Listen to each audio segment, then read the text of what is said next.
Hey everyone, TAC14, so 181 here. Welcome back to another episode of Pokemon Tower Defense. In the previous episode, we got our 4th gym badge at the Celadon Gym. This episode, we're going to take on the first part of Chapter 5, Rocket Hideout.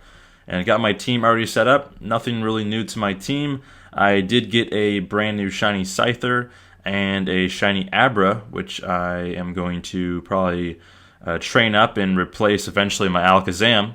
So that's going to be that. But for now, I'm going to use Alakazam on my team and the rest of the Pokemon that are listed there. So right outside Celadon Gym after the battle, Erica says, "You defeated me in Celebi. Thank you for the help." Apparently, I don't know.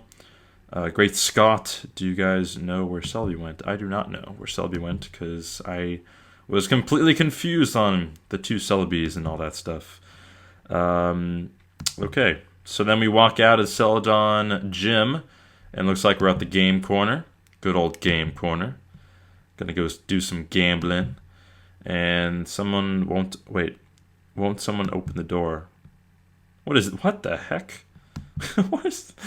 Okay, Hypnolee comes out of nowhere and opens the door thanks to this guy Bruno, and Joe gets launched all the way over there by that one poster, which opens the secret entrance. That's funny. In the game, you actually have to press that poster, but Hypnolee was good enough to hit Joey into it.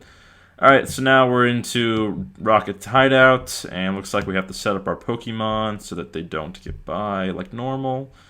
So let's go ahead and put Poliwrath at the bottom with Circle Throw, which pretty much makes them go all the way back to the top. Blastoise we'll put on this side of things. Gengar, let's have towards the front. And Gyarados, let's use Fire Blast. And who else do we have? Alright, Nidoking, I think it is. Might be Nidoqueen, but I think it's Nidoking. Alright, and then Blastoise grew level. And looks like Hydro Pump's probably the best move for there. Alright, Psychic, why not? And why don't we use a Dragon Dance really quickly so that we can get our Pokemon up to its full potential. Let's switch back to Fire Blast. And there we go. So it looks like this place, Rocket Hideout, has 47 waves, which I believe I might be mistaken. Oh, a shiny Charizard. That was cool. I might be mistaken, but it is the most waves we've encountered thus far. And wow, shiny Blastoise. Maybe this it might actually go quicker than normal. Looks like there's only one Pokemon per wave. And this is actually a pretty cool level. It's all shiny Pokemon, it looks like. There's a shiny Butterfree. This is cool, I like this. So to kind of go along with this, my question of the day could be, what is your favorite shiny Pokemon? And my favorite shiny Pokemon might not necessarily be my favorite Pokemon in general. It might be my favorite shiny version of a Pokemon. And during the course of this episode, I'm going to think about what my favorite one is. I think Blastoise is one of my favorites. Charizard also has a really cool shiny sprite. And Alakazam is getting owned down here. So let's go ahead and let him heal up a little bit down at the bottom. And put Poliwrath up at the top there. Because Alakazam isn't doing so good down there, buddy. What's wrong? I don't know. Okay, so so anyways, Charizard has a really cool shiny sprite, and so does Blastoise. I really like Blastoise's sprite, and that kind of reminds me of the new Pokemon card, the Blastoise shiny card from Plasma Storm set that I really, really want. It's an expensive card, but it looks really awesome. And wow, that's really cool. Pharaoh, or whatever its name is, shiny. That's interesting. Also, I think Gyarados has a pretty cool one. Gengar's sprite doesn't really change too much. The color barely does anything. Vileplumes is definitely really cool. I like all the Pokemon that when they go shiny, their color dramatically changes. And I don't really necessarily like the ones that go gold, like the Arbok that we just saw right there. I like the ones that they like completely just like change their color. That's a cool Raichu. That's interesting. And I remember like the legendary dogs look really interesting, shiny. And I have all 3 shiny in my heart gold version because I got it at the GameStop. Sand Slash, that's interesting. I've never seen a shiny sand slash before. That's really cool. That's interesting. And there we go. Polyrath goes a level. Good job, Polyrath. Who else has a cool shiny sprite?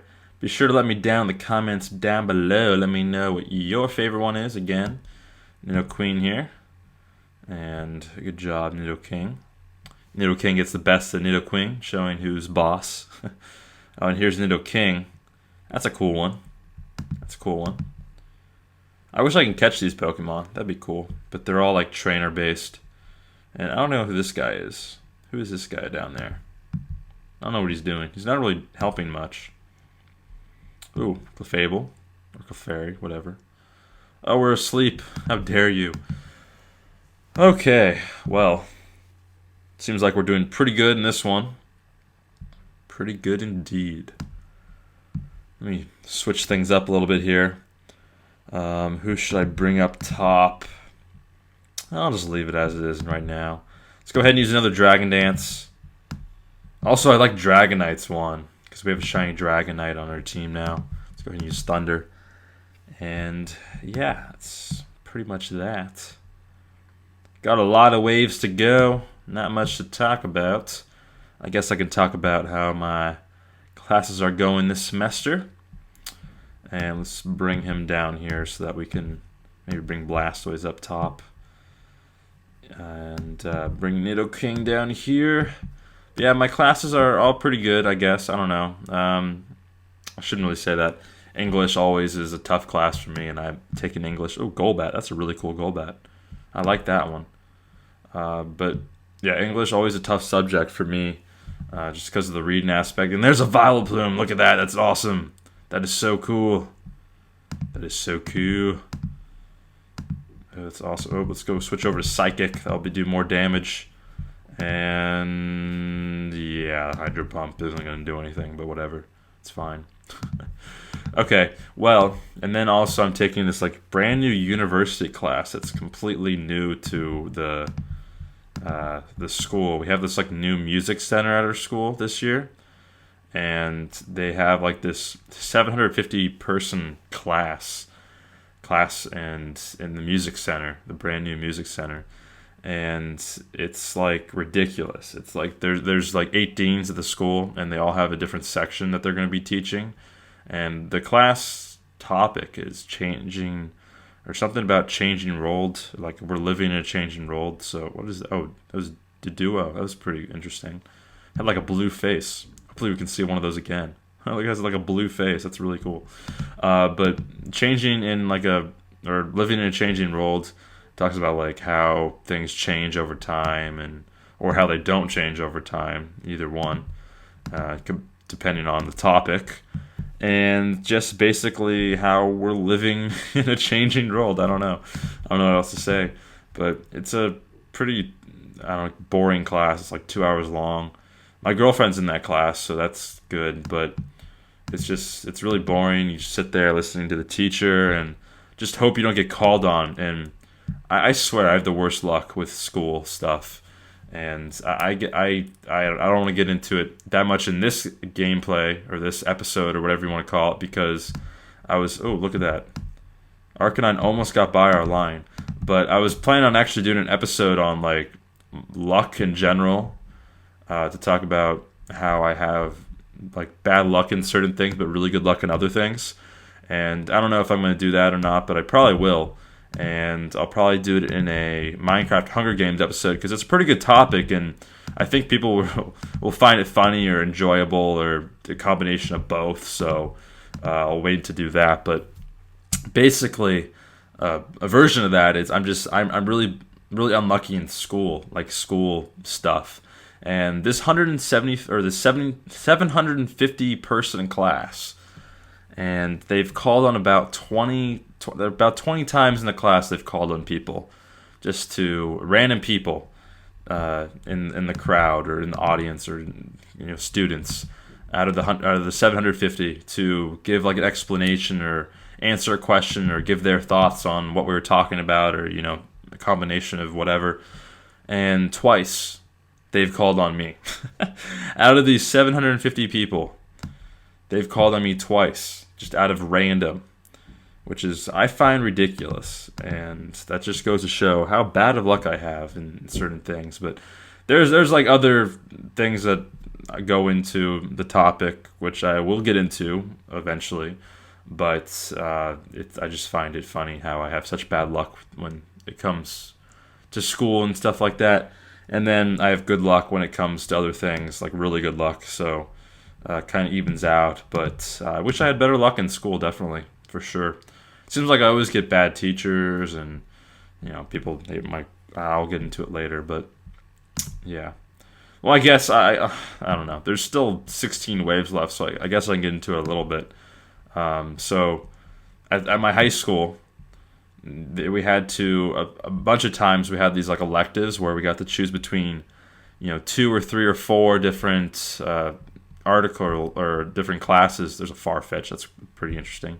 Never seen a shiny Farfetch before, but we would have to choose between these certain classes. We would like order them 1 to 4 or 1 to 3, whatever, how many there were.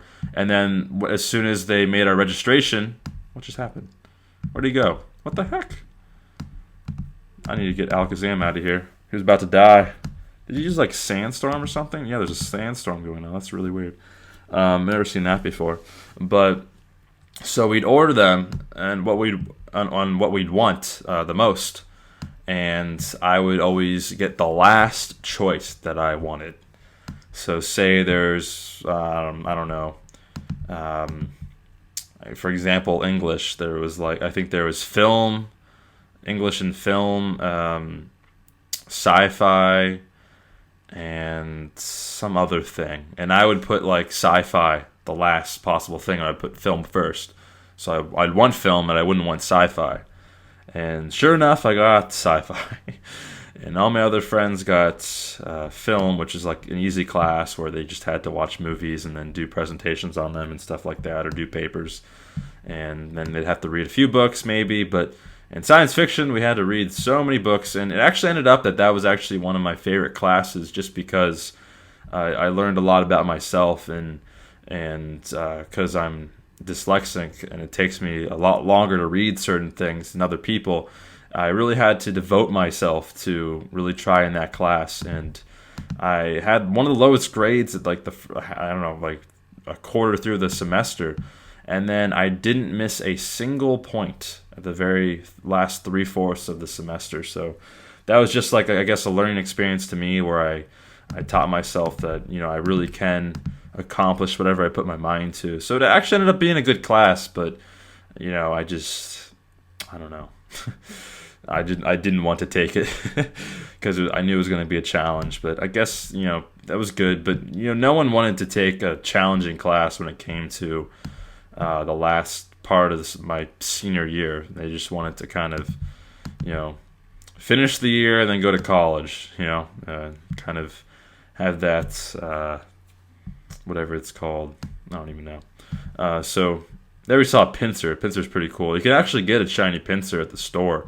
I have a shiny scyther, which I might end up training. I'm not sure yet. But, oh, look at that. Look, Gyarados, the red Gyarados, shiny Gyarados, one of the more famous shiny Pokemon, which is red Gyarados. It's not called like shiny Gyarados. It's normally called red Gyarados. And it actually appears in a few games. I think it appears in Gold. And look, Vaporeon's pretty cool. Maybe they'll show all 3 EV evolutions. That'd be interesting. Come on, show the other ones. I want to see. Maybe they already have. I just wasn't paying attention. But yeah, this is coming to an end, and we did pretty well. Okay, there's Jolteon. They'll probably show Flareon after this another Jolteon goes by. Yeah, there's another Jolteon. I don't really like Jolteon too much as far as the shiny goes. Let's check out Flareon if they have it. We'll see. Yeah, I like a Flareon. Flareon, I don't know. I don't like Flareon either too much, just because I don't really like the Pokemon where it like shows like gold. I like where they like just change their color a lot. But yeah, this is coming to an end as we see a Porygon, which I think Joey wanted. Maybe Joey will catch his Porygon. Maybe he won't. Shiny Porygon. You can also get that at the game corner. I think that's the most expensive one. But yeah, okay, Dratini, cool stuff. Dratini got pretty far. The person that got the farthest though was, I forget who it was, but it got down here. I think it was Raikou. I'm not entirely sure on that. Probably someone else. Okay, we did it. Feel free to come back for more training. I probably will. That was a really cool level. So be sure in the comments below, answer the question of the day. What is your favorite shiny Pokemon? And that's all for a Rocket Hideout. In the next episode, we'll take on Poke Tower 1. Hope you enjoyed this one, everyone. And I'll see everyone next time. Peace.